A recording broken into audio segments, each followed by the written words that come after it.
Action!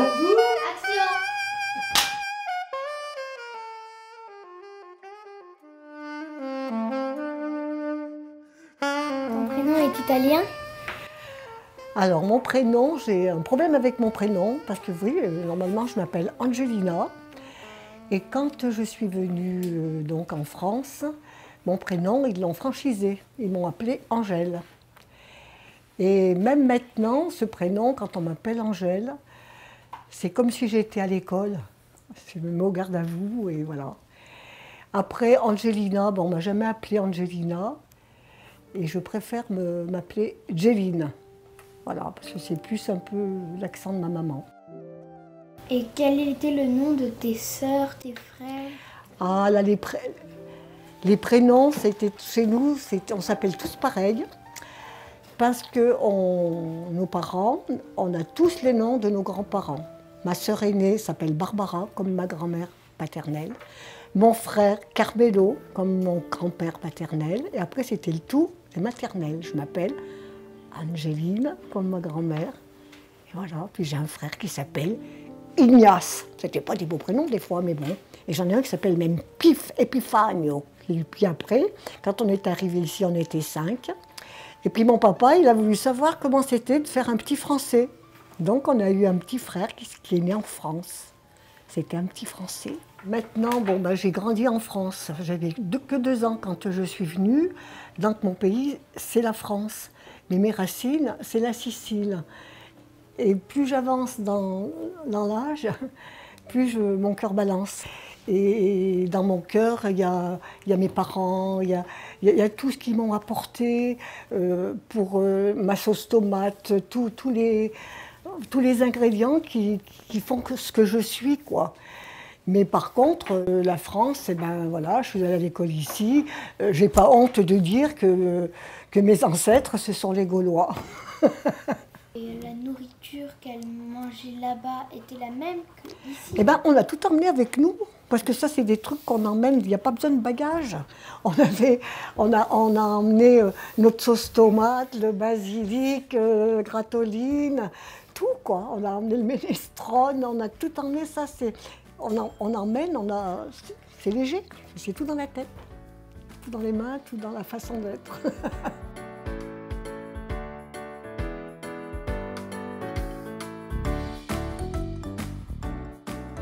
Je suis sûre que le plus grand voyage de ma maman, ça a été de venir en France, quoi. Même dans sa Sicile, elle n'a jamais fait de voyage, même de temps en temps à Caltanissette, parce que c'était comme Murianette et Grenoble, tu vois, l'allée, donc. Mais sinon, non, on n'a jamais. On était ancrés, Somatine et basta. Comment tu as voyagé? Alors là, nous sommes venus en France clandestinement. On a passé les montagnes en fraude.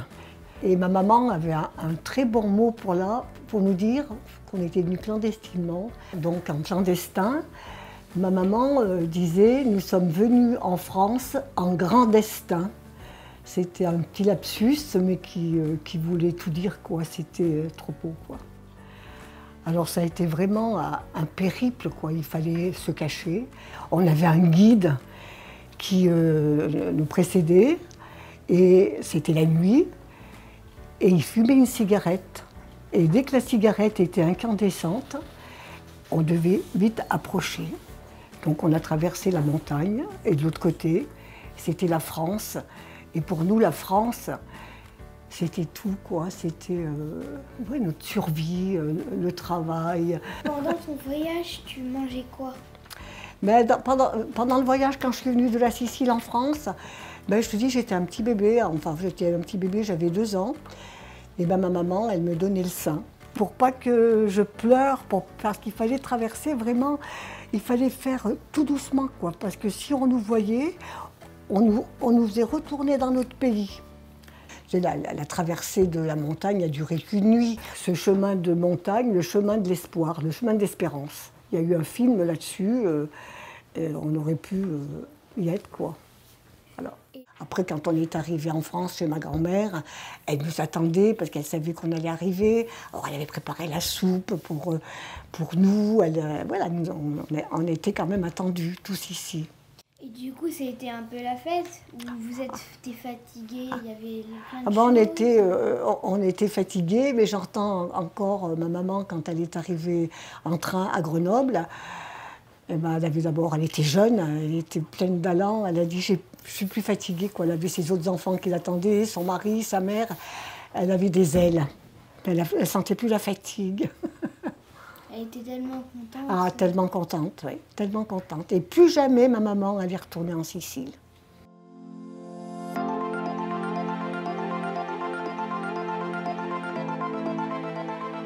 Après, quand on est arrivé à Fontaine, on est tous allés chez ma grand-mère. Ma grand-mère, elle habitait déjà là. Bon, c'est vrai que la pauvre, on a dû l'envahir, hein, parce qu'elle était, elle était déjà âgée. Elle avait encore des enfants à la maison. Elle habitait c'était petit. Et puis voilà, puis ma maman, elle a trouvé du travail elle aussi. Et après, elle est allée voir un monsieur qui avait un garage et puis des vieilles maisons, quoi. Alors elle est allée voir ce monsieur, puis elle lui disait prêtez-nous une pièce, quoi, Et puis il dit mais vous y pensez pas, il pleut dedans quand il pleut et tout. Elle dit ça fait rien, je m'en arrangerai. Et le monsieur, bon ben l'usure, il a dit faites comme vous voulez. Et là ma mère, on s'est tous installés là-bas. Et c'est vrai qu'on n'avait qu'une grande pièce, mais elle était chez elle, quoi. Et ben c'était quand même, c'était des taudis, Je te dis, quand il pleuvait, je revois encore ma mère avec des boîtes de conserve. On mettait des boîtes de conserve dans la chambre parce que ça pleuvait, quoi. Après, pour l'électricité, je me souviens, mon frère, il aurait pu se faire électrocuter 50 000 fois. Chaque fois que les plombs sautaient, tu vois, il était en équilibre et c'était lui-même qui allait remettre les plombs en place, quoi. Une cousine, un jour, elle est allée... Tu sais, on avait la cabane au fond du jardin. Et ben, ma cousine, elle est allée... et puis elle est tombée dans la fosse, quoi. Et heureusement qu'on a pu la relever. Et je me souviens qu'on a fait le tour de la famille pour récupérer toute l'autre colonne, pour l'asperger de notre colonne. Parce que le soir, elle devait pas... Oui, elle est tombée carrément, quoi. C'était vraiment... Il y avait des douches? Non. Ben, on avait une pompe, alors on avait les jours de lessive, mais c'était quelque chose d'incroyable, quoi. Alors on pompait l'eau, avec les seaux remontés, ma mère, ça s'appelait la pile. Alors on remplissait cette pile avec de l'eau. Il y avait vraiment entre les voisins, tu vois, il y avait des veillées, le soir, il y en avait qui jouaient du friscalite. Le friscalite, c'est le pipeau. Il y avait, tu vois, oui, c'était trop bien, quoi. Il y avait vraiment une vie de quartier, quoi.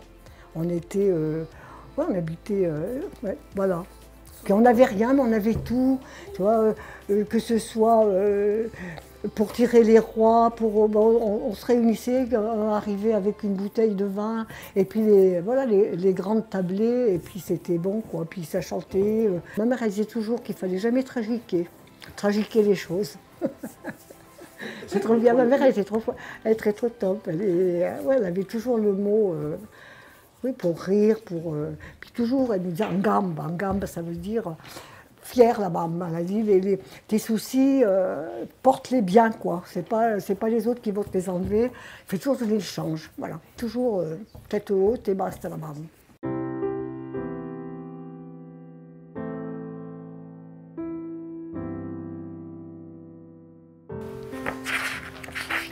Pourquoi elle doit aller en France et pas dans d'autres pays? On est venu en France parce qu'on avait déjà de la famille. On avait des grands-parents, on avait des tontons, on avait des amis. C'est pour ça qu'on est venu en France et particulièrement à Fontaine. Quand vous êtes arrivé en France, votre vie elle a changé? Forcément, bien sûr qu'elle a changé parce que mes parents travaillaient, donc ils avaient un petit peu d'argent, donc on avait de quoi se nourrir, on allait à l'école. Oui, ça a vraiment changé. Ouais. C'était trop bien. Les Français, ils ont accepté ils vous ont accepté dès que vous êtes arrivé en France? Oui, ils nous ont quand même bien acceptés. Moi, j'ai pas souvenir d'avoir été victime de racisme. Voilà. Mais bon, bien que des fois, ma maman, elle dit « Oh, si on dit quelque chose, tu dis les patates pourries, on les met à la poubelle, alors que les spaghettis, on les met en vitrine. »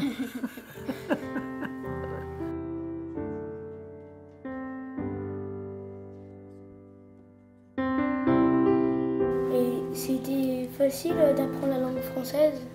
Pour moi, oui, parce que j'étais petite et j'ai tout de suite appris. Je suis allée après à l'école et j'ai tout de suite appris.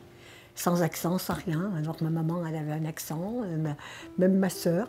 Ben, comme ma maman a travaillé, donc elle a appris, elle parlait quand même comme il faut. Mon papa, il parlait bien français quand il avait bu un peu le samedi soir. Ah oui, pour eux, ça a été dur aussi, hein, parce qu'ils étaient avec des gens qu'ils ne connaissaient pas trop. Ils sont arrivés avant nous à Fontaine. Et c'est vrai que bon, mon père était déjà sur place, mon père. Il était venu avant pour trouver du travail, donc il a fait venir sa famille quand lui, il savait qu'il travaillait. Même mon père, il disait que sa joie allait être au top quand on serait tous là, quoi. Parce que nous, on est arrivés en sachant aussi qu'on aurait pu être refoulés à la frontière, quoi. Parce que là, j'ai un oncle, 2 fois de suite, hein, il a essayé de passer et il est retourné en Sicile. Pourquoi il fallait pas passer par... Ah, ben parce que les Français, ils voulaient du travail pour eux. Alors nous, on arrivait, on prenait presque le travail des Français. Donc ouais. Et alors quand on arrivait à passer, c'est comme les gens en ce moment, tu vois, qui viennent, des Noirs qui arrivent ici pour s'intégrer, puis on ne les veut pas parce qu'on en a assez, quoi. Quand je revois tous ces gens qui sont refoulés aux frontières, ça résonne en moi parce qu'il y a donc 50 ans, et ben c'était nous, quoi. Même plus que je dis 50 ans, ça fait 70 ans qu'on a passé de l'autre côté. Et forcément, ça me ramène à eux et c'est cette douleur qu'ils doivent éprouver. Mes parents l'ont eue, moi j'étais trop petite, mais j'étais avec eux. Et c'est vrai que d'être rejeté, d'être refoulé, c'est des sentiments après certainement de honte. Et il faut presque toute une vie pour essayer de gommer tout ça. Et on fait toujours plus que ce qu'on ferait si on était né ici, tu vois, pour remercier, on est toujours à faire profil bas, il fallait toujours, tu vois, bon, mon père pareil, quoi, il disait toujours, on doit trop à la France, alors il faut, attention, qu'on n'avait pas le droit de faire un faux pas, parce que mon père derrière, il était, tu vois, chez nous, il n'y a pas eu de délinquants, hein, parce que c'était trop, ouais, il fallait, on avait le respect, quoi, le respect de ce pays qui nous accueillait. On a pu travailler, mes parents ont pu acheter une petite maison. Oui, la France a été pour nous sauveur, quoi. C'était Une belle vie. Ouais, une belle vie. On a eu une belle vie en France. Et on lui a bien rendu parce qu'on l'a vénéré, Bedja Flange. Parce que mon papa, quand il venait à Murianette, il est venu quand j'habitais ici. Et le soir, quand il voulait partir chez lui, il disait « Ramène-moi en France ». Pour lui, la France, c'était Fontaine. Voilà. Trop bien. Alors, je l'ai ramené de Murianette, on allait en France, qui était Fontaine. Je croyais au paradis quand il est arrivé en France. Ah ouais, au paradis, exactement. Le paradis. Bedja Flange. C'était gigantesque parce que ça a sauvé ses enfants grâce à la France, parce qu'il a eu du travail, il a pu travailler. Donc mon papa aussi, il avait une vénération pour son patron. Même le dimanche, on lui aurait demandé n'importe quoi. Il y allait parce qu'il le remerciait trop de lui avoir donné du travail pour pouvoir élever ses enfants ICO. ICO Somatino. Tu te sens profondément française ou tu te sens adoptée? Non, je me sens française. Je me sens française parce que, en plus, après, bon, on s'est fait naturaliser. J'ai pu aller à l'école française. Et puis, oui, comme tu disais tout à l'heure, les Gaulois, c'est mes ancêtres, quoi. Mais il y a toujours ce truc, tu vois, quand je suis attirée pour d'aller dans ce petit coin où mes parents, mes grands-parents ont marché. Tu vois, ça, je suis toujours...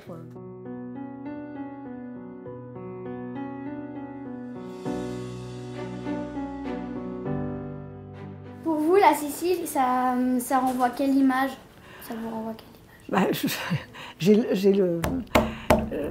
Mon corps, il est en France, mais mon cœur, il est là-bas. Il est, ouais, la Sicile, c'est, ouais, et pas la Sicile, Saumatine. C'est juste où je suis née. Ah. C'est là, voilà, ça reste, ouais, ça reste en moi, quoi. C'est ma petite préférence là-bas.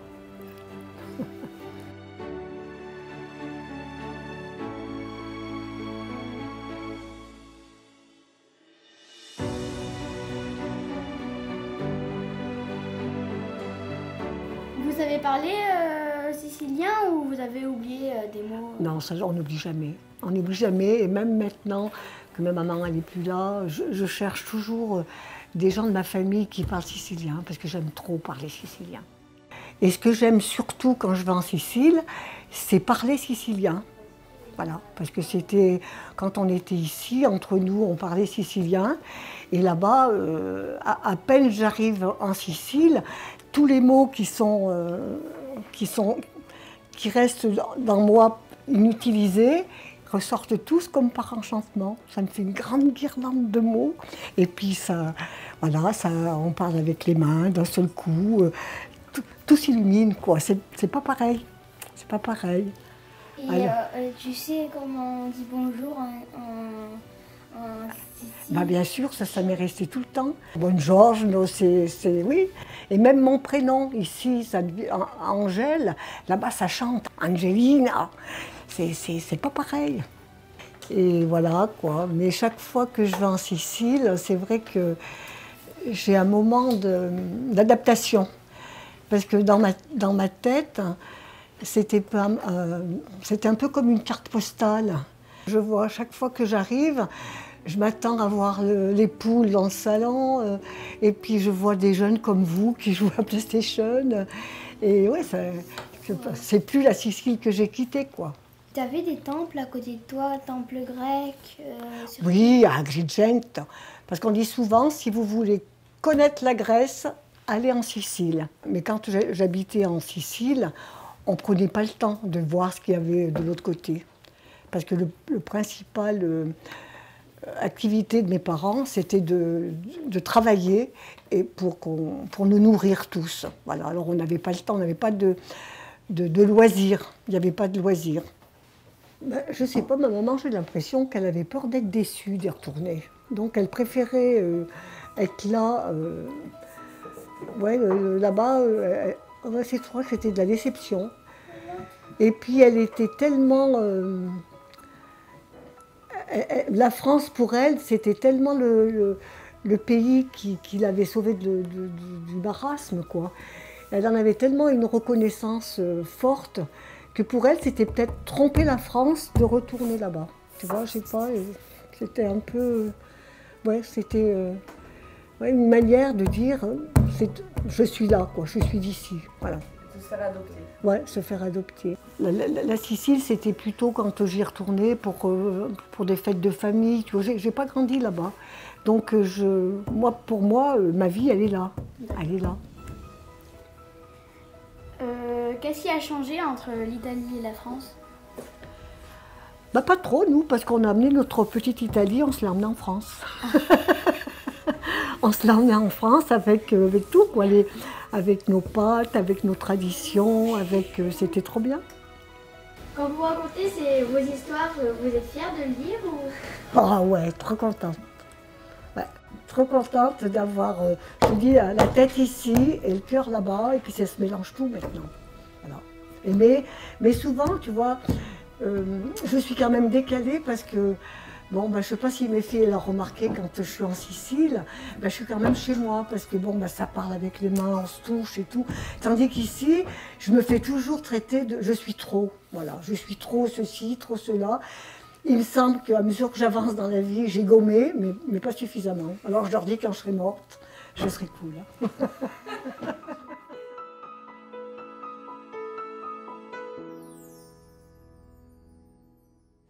Après, c'est vrai que j'étais avec des frères, donc j'ai un peu, tu vois, souffert de cette mentalité sicilienne où les filles, quand même, on n'avait pas cette même liberté que les garçons. Donc mes frères, quand ils sont arrivés en France, ils allaient danser, ils allaient... Moi, non. Tu vois, je me souviens m'être... Une fois, j'étais partie avec les potes, on avait été à Charavine. Et ben, j'avais encore des copains, des fois, qui me faisaient presque... Si tu dis ça, on me dit à ta mère que tu as été à Charavine, tu vois. Ou bien des fois, je voulais aller à la piscine à Fontaine. Ma mère, dès que j'arrivais, elle me disait « On t'a vu ?» Je dis « Mais maman, je ne connais pas tous les Siciliens de Fontaine, bien sûr qu'on m'a vu. » Mais tu vois, il fallait... Ouais, j'avais pas le droit de... Ouais, j'étais quand même... Et ça, tu vois... Même maintenant, je suis en conflit avec la petite fille que j'étais. J'ai l'impression que je l'ai trop brimée. Et des fois, je récupère. J'essaye de par exemple, quand je suis allée à l'île de la Réunion, ben, j'ai versé toutes les larmes de mon corps, quoi. Me voir, moi, la petite émigrée, brimée face à l'océan Indien, pour moi, ça a été quelque chose de fantastique, quoi. Ça a été... Ouais, j'ai l'impression de lui payer un peu son dû, quoi. Parce que j'ai vraiment été... Ça, ma mère, elle avait le candidaton, elle avait toujours peur, tu vois. Surtout, c'était l'époque où les hommes, tu vois, la fille qui ramenait un gosse ou qui couchait avant le mariage, mais c'était le déshonneur. On était vraiment... C'était quelque chose d'affreux, quoi. Alors, voilà, c'était...